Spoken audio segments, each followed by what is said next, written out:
morning, lovely viewers. We're happy to have you today again with your show, The Scorecard. We welcome you from Wide Awake with Alex and the young lady.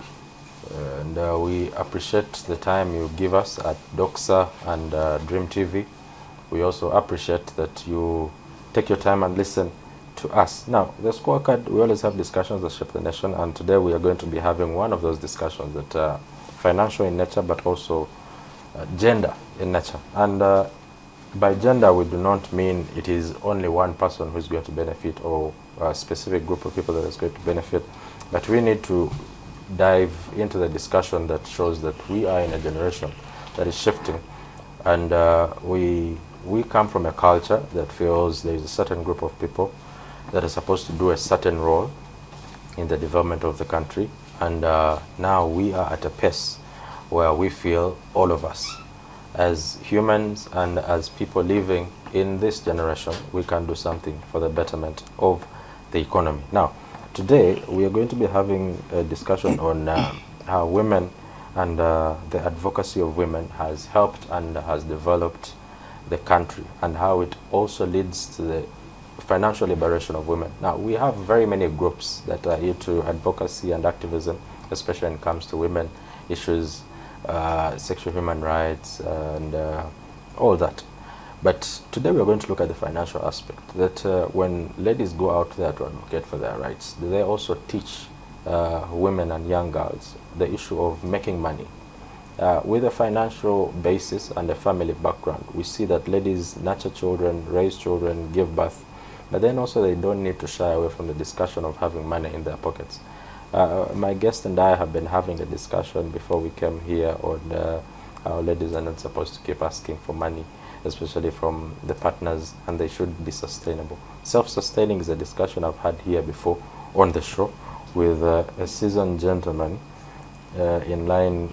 He calls himself Sir, but he's Salong, in line with how we can make money. So today I am with Irene, and she is an executive director for Women for Green Economy Movement Uganda. Now, the issue of green economy, she will be able to dive us in and inform us what the green economy means. But then also she's into climate activism, and as we see times changing, we have seen a lot of issues happening in the Asia in relation to climate and how it has affected livelihoods. The earthquakes have been happening, the fires are in France, the severe rains are happening all over the world, and all this is a discussion. But we're going to look at the issue of how the activism or the role of women advocacy in enhancing financial liberation. Now, Irene, good morning. Good morning. We're happy to have you today. Glad to be here. When we talk about women and we look at the faces of women, one of the faces that come to my head is Dr. Miriam Matembe. Yeah. When it comes to activism, Yeah. and the initiative of putting women out there. The second person who comes to my mind is the Princess of Toro, Princess Wagaya, one of our first practicing lawyers here. Then also Right Honorable Rebecca Kadaga, one of the lawyers who created the law firm. Let's talk about women. Yeah. You have an organization. What does it do? Okay. My name is Irene, once again, Tonchire, and I'm the Executive Director, Women for Green Economy Movement Uganda. It's a women-led and community-based organization that basically was formed to empower communities, especially marginalized communities, on how to adapt and mitigate climate crisis, and on how to survive amidst the climate issues that are going on amidst the exploitation of East African crude oil pipeline, the oil activities, also empowering them with knowledge, skills on how to be financially stable as women at the community level. We know that when you empower a woman financially, you're not only empowering a woman, but you're empowering a community, because we are mothers. You know, we are caretakers, we are natural resource managers. So everyone depends on a woman. Yeah. So basically, our organization is into educating communities on their environment and land rights, and creating that safe space for them to understand the issues that are going through in their community, the issue of climate, the issue of shrinking safe space, violation of human rights and land rights, and the issue of oil activities, you know. And again, the issue of who is a woman in the community, you know, their laws are not only at the family level, but also at the community level, district level, national level, and regional level. Okay. Yeah, basically. When we talk about green economy, somebody wants to understand. You know, when we hear the word economy, we hear money. Yeah, true. In spite of where you mention it from, we have one of seasoned legislators and also a former minister. He told us the economy is moving well. So economy is a word that we align to money. When we talk about green economy, when somebody hears that word, it may be new to one person. In your understanding, what is the green economy to you? To me, the green economy is sustainability, you know, and the green economy, we can simplify it into green jobs. What are green jobs? Green jobs that are eco-friendly to the environment, that don't disturb the environment, don't disturb the animals, the flora and the fauna, that are sustainable in a way that even when we start a project, it brings income into that project, so that even when the project period is done, the project continues, the sustainability part of it. And it is in a way that whether you're educated or not, you're able to earn, because you're using your hands to, you know, your skills, your talent, to put something on the table. Yeah. We're going to dive into the conversation of empowerment. Most of the people I've interacted with, especially when it comes to the issue of women empowerment, it is only to tell them about their rights. Yeah. Let's talk about the empowerment that is skill-like. The president has had initiatives like the skilling hubs that are all over the country, the PDM and all that, where women are benefiting. What is so different that WOGEM is doing that is empowering people, empowering women specifically when it comes to skilling? Okay.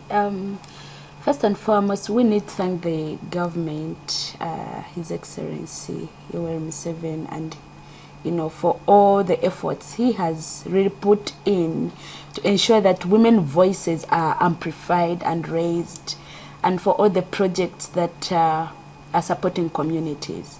We really applaud him for that. And but we have witnessed in a way that these projects are meant for marginalized communities. Those are the grassroots. When we talk about the PDM and the Grow Fund, you know, that really circulated.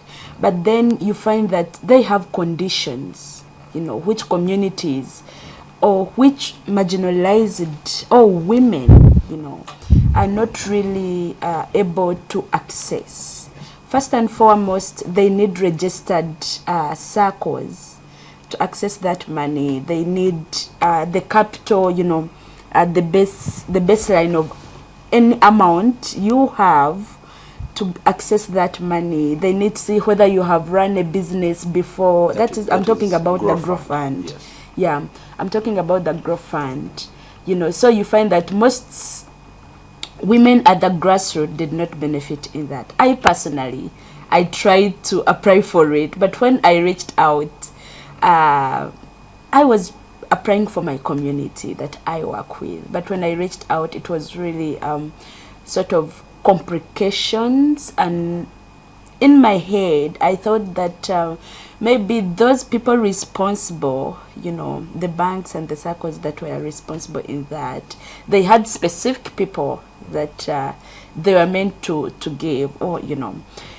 But then when we go to PDM now, which is, you know, a community project, you find that there were still gaps or loopholes for women to access that money.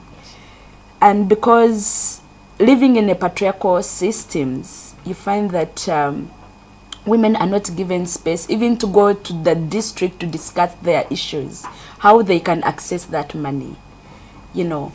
And again, so we feel like there's still, however much we have so many projects in place to empower us financially, economically, but we still have gaps that need to be really addressed. Okay. Yeah. When it comes to financial, the financial discussion, the empowerment of knowledge is very critical when it comes to the issue of finances. How different are you approaching the issue of mindset change when it comes to women and finances? Yeah, thank you so much. So how we are doing this, you know, mindset change is a great issue that everyone actually need to step in and sensitize your mother, your father, your sisters, especially those at the local level that did not get the chance, maybe, you know, to go to school and understand what we are talking about. But how we are doing this is we do it, it's a participatory model that we do. We do not decide for communities what they want, but the communities decide for themselves, because they are the ones that are facing the issues that we are addressing, and at the same time they're the ones that have solutions, you know. So what we do is we give an ear to listen in what they are facing. At the end of the day, they tell us what they need us to do. In that, you're not forcing someone to do something, you know. You're giving them the space to decide what they want and how they are going to sustain that thing, the project they want to run. And at the same time, you find that you be open to them. You know, this is a participatory thing, and this is a personal initiative. We have come to help. We don't have anything that we can really offer to you, but to ensure that you understand the issues that you're facing, and at the same time to ensure that when something hits you, you have to know how to handle that thing. Yeah, so having a community-based approach, having a participatory model where everyone comes in and discusses really helps us to do the mindset change. Actually, you find that communities know what they want. Okay. Yeah. Now, when it comes to, because my question was empowerment vis-a-vis the question of mindset change. Yeah. Now, you have interacted with community because the organization is a community-based organization. Yeah. There are challenges that are crafted around specific communities, especially when you go to the communities that are in urban centers like Kampala. Most of the challenges they have is either access to finances for food, because they need to have a meal a day. Yeah. And when you go to communities in the upcountry region, you will find for them it's access to medical care or sexual health, reproductive rights, and all that stuff. When you are talking about the issues of women, how do you craft solutions for specific regions and specific communities you go to? Okay, thank you so much. So in urban areas, you know, we are training women on how to make liquid soap. You know, whereby, you know, soap is, everyone needs soap, you know, for washing, for bathing, for everything. And we are also training women and training even schools on how to do reusable pads for sexual right and, you know, rights. So you find that these skills we are providing, they are not only for family level, but also outside, in a way that when you learn how to make liquid soap, you are going to brand it. You are going to put it outside for marketing, and people are going to buy, you know. So how do you use that money you have gotten through selling soap. It means that because we also empower them how to start saving groups for themselves in a way that when you have a group of women coming together to save money, it means that when you need money for school fees, for your girl, for your boy, you are going to your saving group and get it at a lowest interest. You know, after that, you are going to pay back that money so that the saving group grows from, you know, step at a time. Yeah, so that's how we do that. And again, now let's go to the community level. You know, we understand that most of the times you find that the challenges that urban people are facing are kind of related to the challenges that rural communities are facing. So in communities, we have projects of weaving eco-friendly bags that are not only for environmental protection but also for socio-economic development, where women after work, you know, after go do labor, prepare food for your children, then later in the evening they gather together to now share resilience stories, how the day has been, how I'm running my family, to have that open space for everyone, you know, to talk about while they are sharing, they are weaving.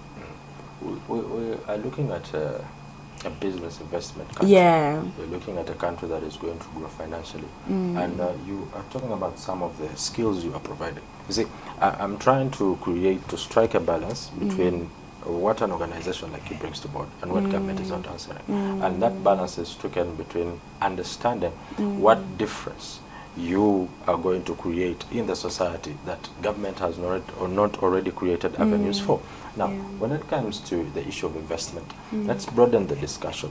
How has the organization, or how have women organizations managed to pull investments, especially to women-led organizations or to women sustainable businesses or to businesses owned by women? So we understand that the investment, most of the time the investments that government do actually, they are on paper, they show they are for women, Yes. you know, but practically they are not. In a way that very few women can be able to access the funds, you know, the investment that we are talking about. So how is women-led organizations really amplifying or helping women to Get investment? Yeah, to get through that investment from the government? First and foremost, we first create awareness. You know, do you know anything about the PDM? And do you know anything about the Grow Fund? If yes, how have you managed to, you know, to get through this? Have you talked to your district leader, to your local leader, to guide you on how best you can access that fund? That's knowledge, you know.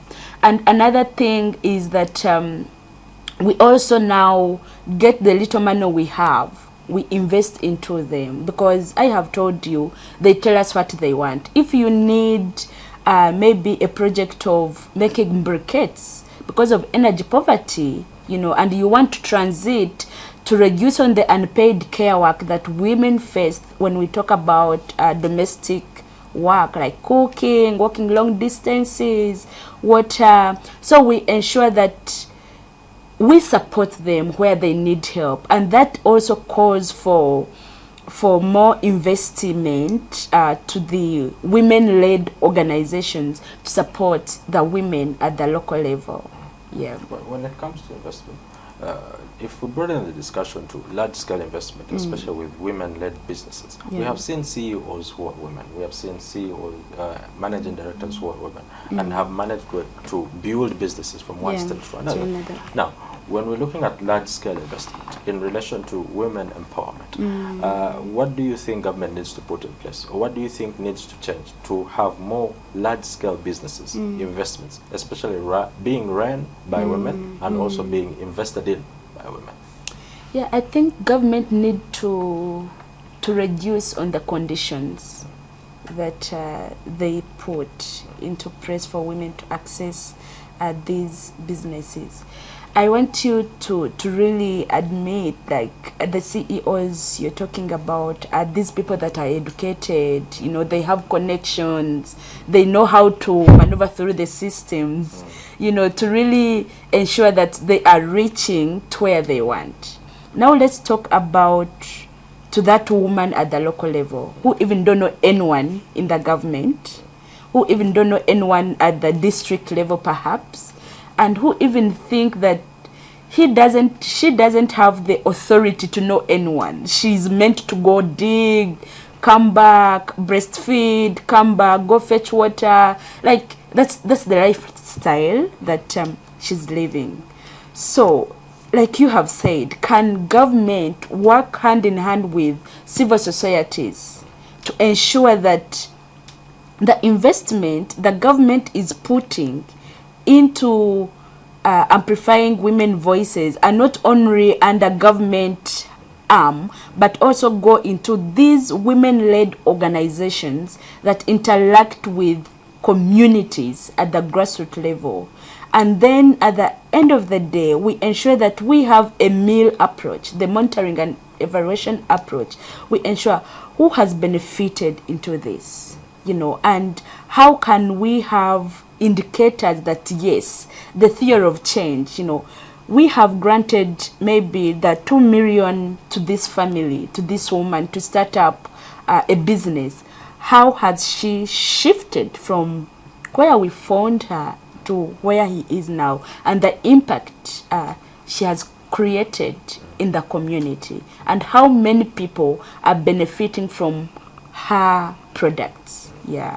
When it comes to the issue of markets, issues of the population has grown. Yeah, and true. We believe that a bigger population calls for a bigger market. Now, you have talked about an approach of a community-based approach, where you identify a problem of the community and then find a solution crafted to the challenges that are in the community.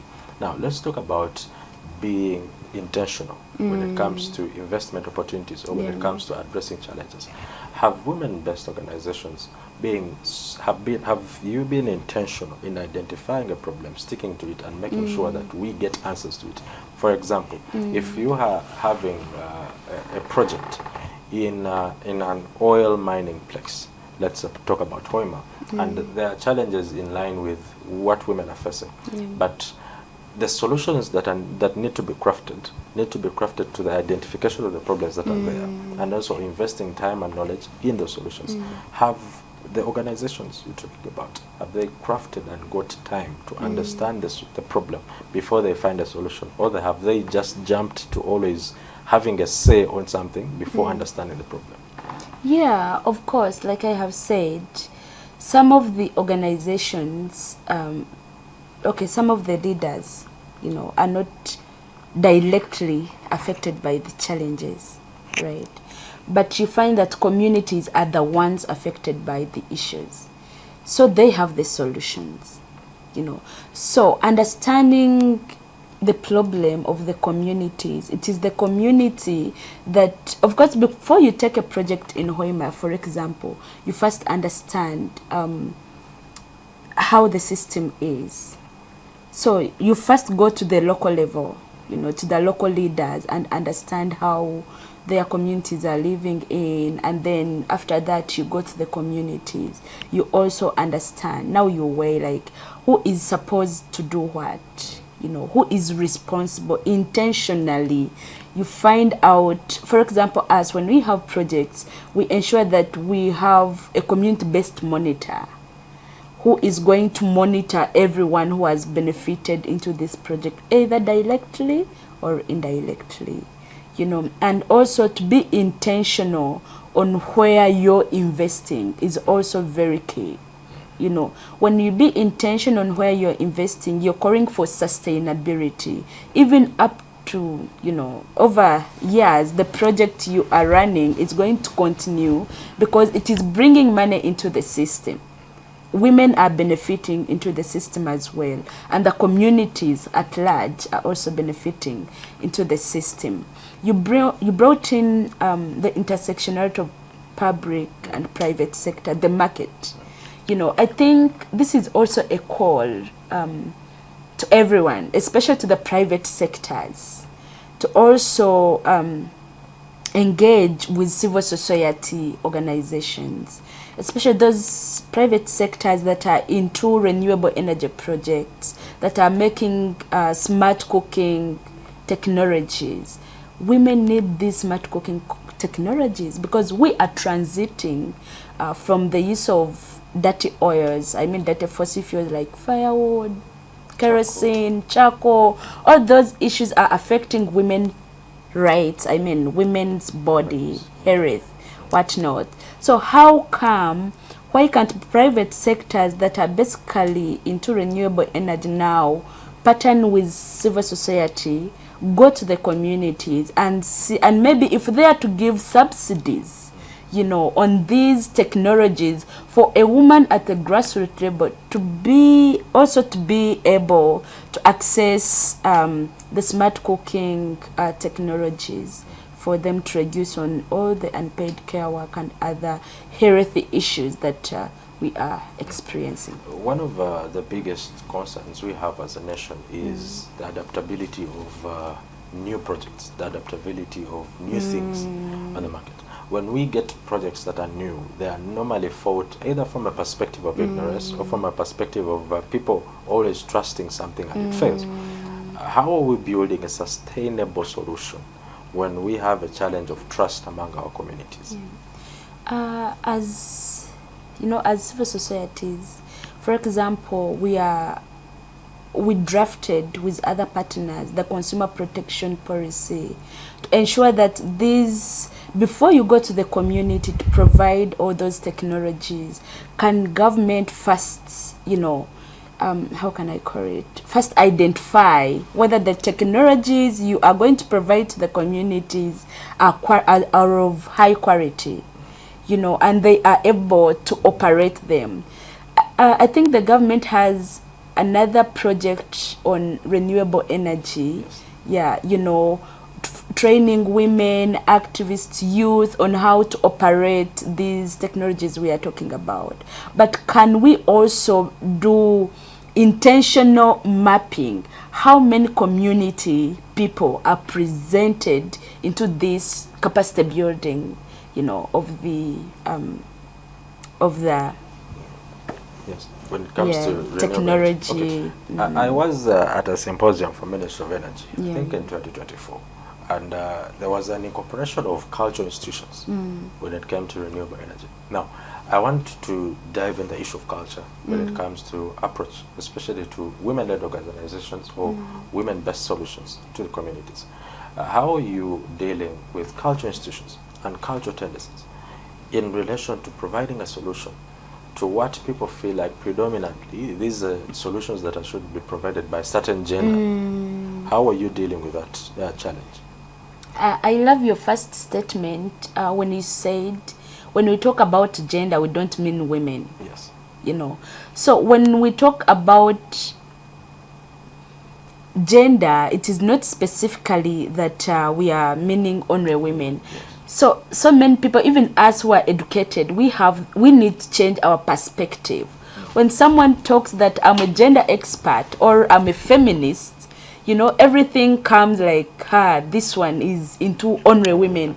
I've gotten so many issues with other counterparts, like male. They're like, why are you only focused on women? But I always tell them it is a women-led organization, but we do not only work with women, because the issues that affect a woman also affect men. Yes. You know, so we work on the intersectionality, ensuring that we have equal understanding between a man and a woman. Yeah. So going into how can we ensure that every gender benefits, you know, that's your question, Yes. right? Yeah, every gender benefits, is that we need to accept that culturally or traditionally women remain inferior. And that calls for mindset change, and it calls for decolonizing the patriarchal systems that we are in. You are an educated lawyer. I'm very sure that maybe you have a wife or you don't have. But if you don't have, I'm very sure that you're also going to encourage your woman also to speak up, not only to take a decision for her in each and everything. Okay, now let's go to the ground level. How our fathers or our grandfathers operate. Women don't have any say in family. Even if a woman has struggled to buy land, she ensures that she puts a man first sign and she becomes a witness, right? That's how the society has shaped us. But we are trying to engage, and we have found out that religious leaders, cultural leaders are actually big actors that can help us to decolonize these systems that we are living in. And at the same time, you find that they are also part of the system, you know. So we are trying to do mindset change to create an understanding, organize men alone, organize women alone, create that mutual understanding. When we talk about women empowerment, we are not meaning that women go beat men. You know, that's not our call. And when we talk about, now when we have a men's section, we also bring in understanding. This is what we are telling your women, and also share with us what are they doing. If they're doing it contrarily, you know, now we see how we can harmonize the situation. When it comes to gender inclusion, especially when it comes to women-based organization, the ideology of women-based organization in the normal understanding would be a woman has come to solve issues of women. But when it comes to gender inclusion, in because business is non-gender, money is non-gender, employment is non-gender. So these are a race issue that we are one people, we are fighting for the same markets, same economy, same finances. So we have to have a level of doing business. Now, when we go to the issue of inclusivity, do you feel that, because I have a belief that civil society organizations, especially women-led, or let's say all civil society organizations, have left out the aspect of faith and culture in institutionalizing or making sure that they fulfill their projects. How are you going to deal with it now that over the last 30 years, the civil society organizations have left out faith-based organizations, that is churches, then mosques and all that, and also have left out cultural institutions, but continue to interact with people who believe so much in faith and also their cultures? I don't think we have left out faith organizations. In a way, we have Laudato Si, which is a faith-based organization that deals on environmental protection, restoration. We have Green Faith Africa. We have Green Faith Uganda that is doing more of, you know, environmental work. And so we as civil society organizations are partnering with all these Green Faith organizations. For example, I have a project of planting trees, and I'm planting these trees in 2 churches. Okay. And I'm working with Reverend Fathers, you know, sisters, on how best we can continue to protect our environment amidst the climate crisis that we are in. And currently, we have realized that religious leaders play a vital role, because Africans, we do more of praying, so we listen more to our spiritual leaders. So how come, or why not, we first change the mindset of the leaders, of the religious leaders, so that, or they give us during sermon, you know, they give us just like 15 minutes to talk to the people, or let them talk to the people. They can listen them more than us community leaders, because they trust them spiritually, you know. But when it comes to the issue of politics and also availability of avenues for advocacy, if we dive into the issue of advocacy, we have women member of parliaments, district representatives for women, local council representatives for women, women councils, even National Youth Council has a secretary for women affairs. the avenue that has been granted to you as a woman for an avenue to have a voice, do you feel it is adequate enough for women, especially utilizing these platforms to create change among the women? Yeah, I think representation is no longer a problem. Okay.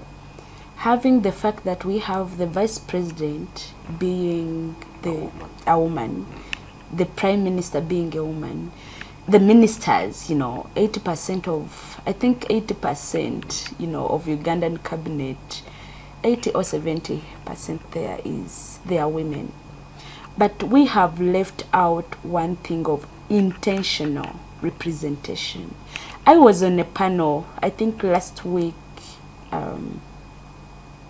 but one. The same question was asked. We have seen, women on parliament, they're minister, they're member of parliament, but how come you're still talking about representation? But I think representation is no longer a problem, but intentional representation. We come from communities, but when we reach into the space, you find that we have now joined the gang. Our intentions, why people voted us, are not the same intentions we come with when we go into power. Okay, we need to understand there are three things: power, authority, and money. You cannot, when you have everything, it means you're just going to be taken as, okay, tokenism. I may use that word, to be a, you take women to be tokenism. We know that everything we are talking about, let it be climate, let it be gender, let it be environment, like everything deals with women. And when we say women, we've now been taken as representation, just to go there and present yourself. You don't have any say in decision making. You don't have any say in policies. If you have the say, it means you're just going to just present yourself. And we need to change this. Can we start from ideology to the implementation policies, to the implementation stage? So that we don't only talk, but also our voices are respected, our voices are taken into, are presented very well, and are not only left on paper. And we have 146 districts plus around, I think, 10 cities. And each of these 146 districts have a woman member of parliament. 10 cities have city representatives who are women. Now, let's dive into the discussion of utilization of these platforms. You have talked about representation not being an issue. I think I was sharing with one of professors at Makerere, and he was telling me a person who chose to do a thesis, a doctoral thesis, in understanding whether a woman member of parliament is still needed in the current day politics, would be something to read about, especially when it comes to women organization leadership. But that aside, when it comes to utilization of platforms like these, how should women, or how should these leaders, because now we already have them in place, how should they utilize these spaces for the betterment of the reason why they were sent? They were sent to represent a certain group of people.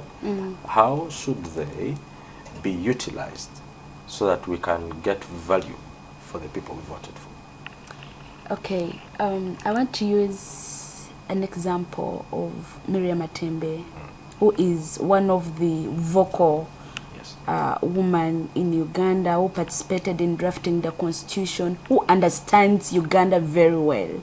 And I'm very sure that young women like me, Miriam Atembe is our role model because of what she has done, journeying with our president from where they were up to where they are now. So when you talk about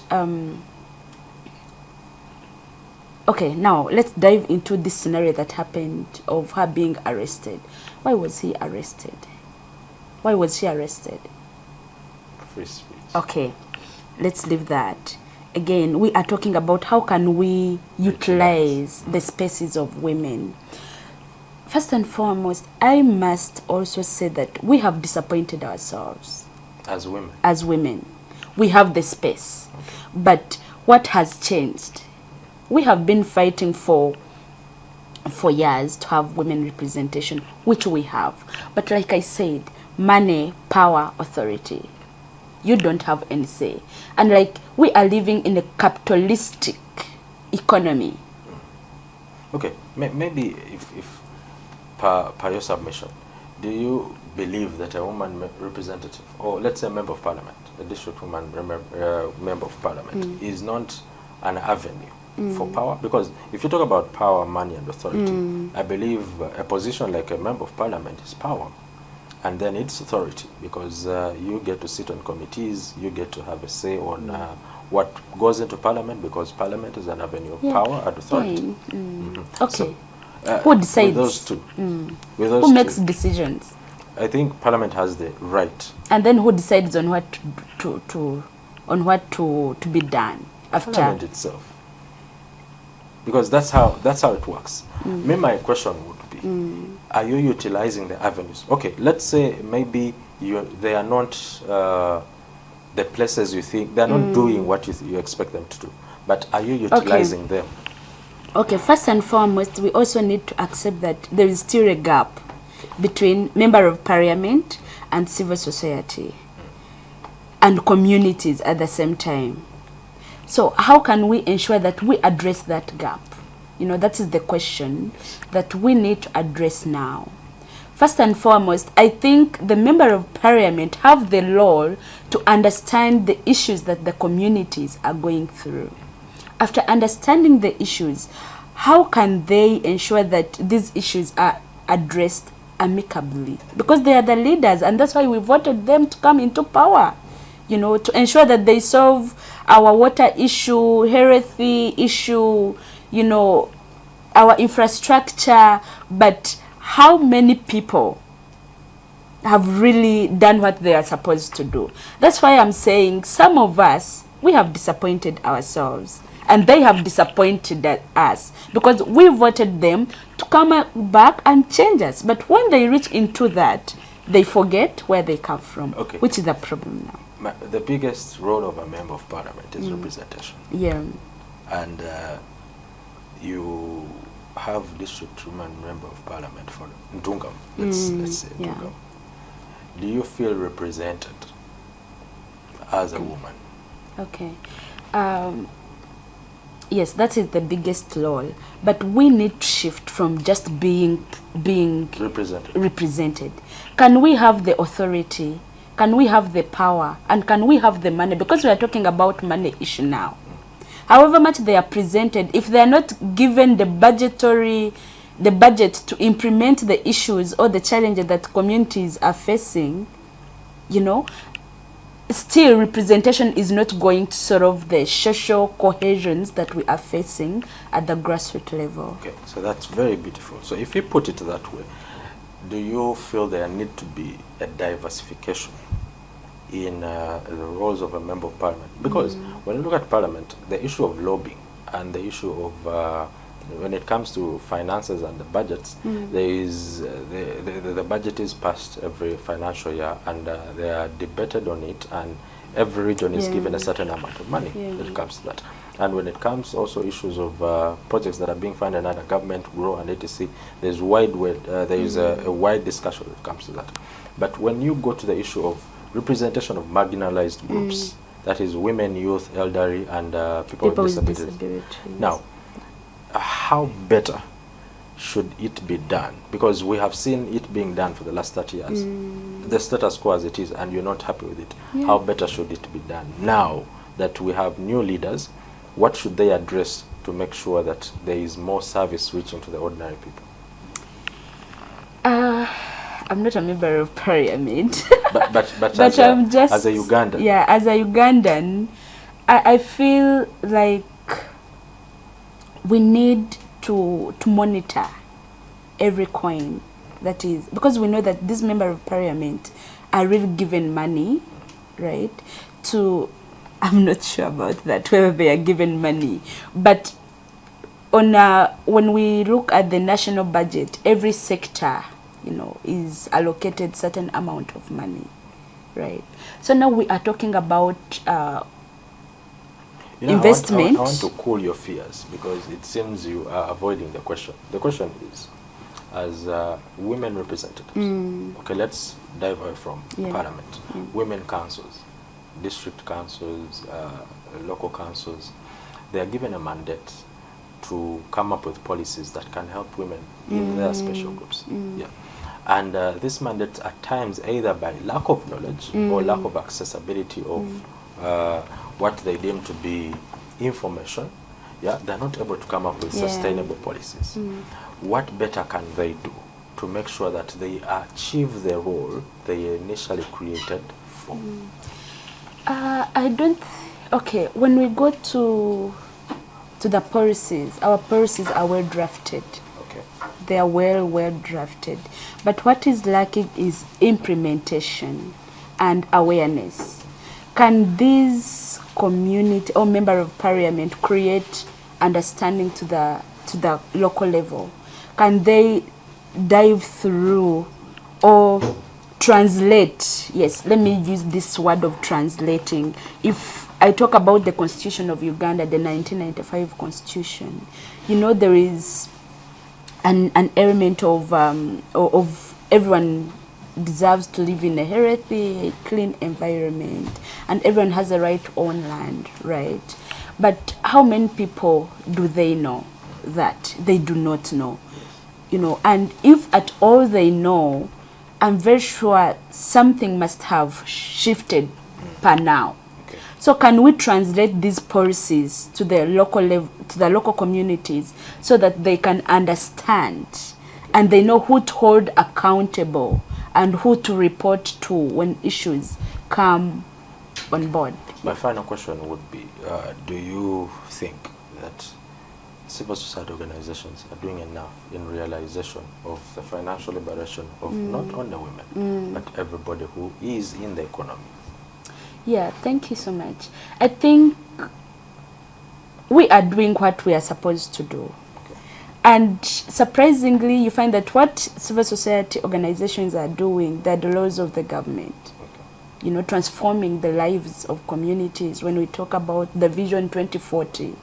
So I can call for collaboration between government and civil society, ensuring that no one is left behind in transforming the lives of communities at the local level.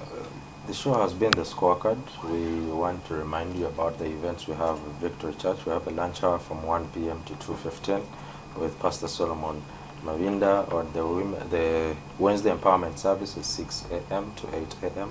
on Wednesday, which is tomorrow. The Isaac Mandate goes on Friday from 5 p.m. and the theme is still awakening the nation to serious repentance. We have the prophetic night, which is going to be on the 28th by the youth, which shall be starting from 7 p.m. to 6 a.m. We are with Irene, and most of the things you heard her submit on her personal ideas and views on how things should be better. Calvin Wahuzi is my name. The show has been the Scorecard. Have a very beautiful morning.